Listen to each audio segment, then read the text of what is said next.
మొత్తం ప్రతి ఉపన్యాసాన్ని పొల్లుపోకుండా వినాలి మొత్తం అందరూ. ఎస్ అన్న చెప్పిన దానికి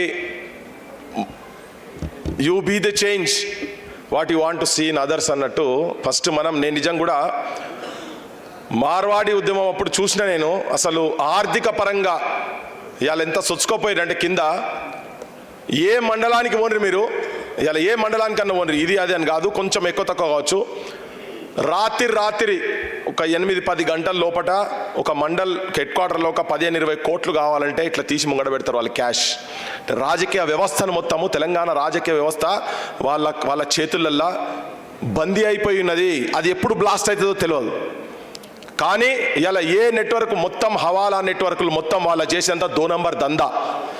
నేను చూసిన ప్రాక్టికల్గా మా అమ్మ 2009లో చనిపోయింది, మా నాన్న 2016లో చనిపోయిండు.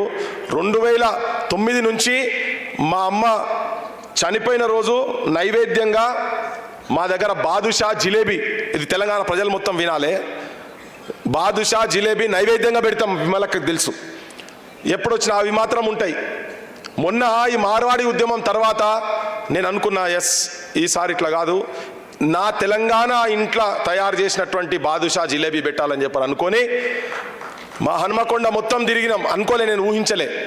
అమరన్న మొత్తం హన్మకొండ, వరంగల్, కాజీపేట్ మొత్తంలో నాన్ మార్వాడి ఎవరు జిలేబీ చేసేటోడు లేడు. ఒక్క దగ్గర ఎక్కడ మొత్తం నేను షాక్ అయినా. అంత పెద్ద హైదరాబాద్ తర్వాత వరంగలే అతిపెద్దది. అక్కడ మొత్తం కంప్లీట్గా ఎక్కడ పోయినా కానీ ఏడ చూసినా కానీ జిలేబీ బాదుషా దొరకలే. లాస్ట్కు విరమించుకొని మనోన్తోని జిలేబీ పెట్టుడు బంద్ చేసిన. నేను వారానికి 3 సార్లు మా విమలకు ఊకి అంటుంటుంది ఐస్ క్రీమ్ తింటావు బాగా అట్లా అని, వారానికి 3 సార్లు క్రీమ్ స్టోన్ తినేది. ఆ క్రీమ్ స్టోన్ ఐస్ క్రీమ్ ఆంధ్రోంది కనుక బంద్ చేసిన.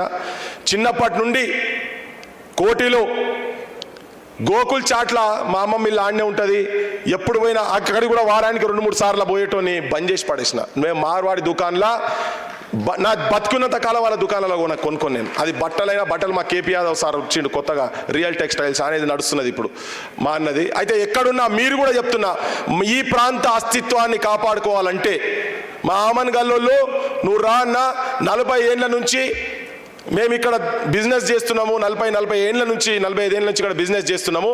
ఒక్కడే 10 ఏళ్ళు కాలేదు, 200 కోట్ల రూపాయల ఆస్తులు సంపాదించిండు.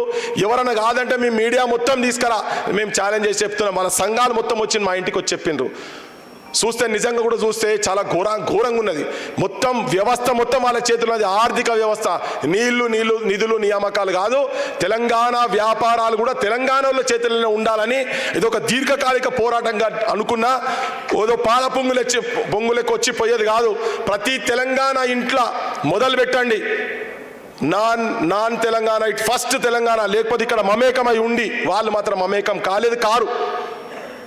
మనోళ్ళు అవసరమైతే యువకులు 10 మంది తయారు కాండ్రి, దందాలు పెట్టుకొని, అది పానీపూరి కావచ్చు ఏదైనా కావచ్చు, దందాలు పెట్టుకొని బాగుపడాలి. వాళ్ళు ఎట్లా చేస్తున్నారో మనం చేయాలి. ఆ పోరాటం తెలంగాణ ఇంకా మిగిలే ఉంది. నిజం కూడా ముచ్చలెత్తరాని గారి స్ఫూర్తి తీసుకొని మనం నడవాల్సిన అవసరం ఉన్నదని చెప్తూ, ఇప్పుడు ఎవరన్నా ఎడిటర్ బాధ్యత ఉంది కాబట్టి, పత్రిక ఎడిటర్ కాబట్టి అన్న అది వదిలిపెట్టి వచ్చిండు. ఇప్పుడు పోయి వార్తలు మళ్ళీ ఇవ్వాలి కాబట్టి అమరన్నని మాట్లాడాల్సిందిగా కోరుతున్నాను.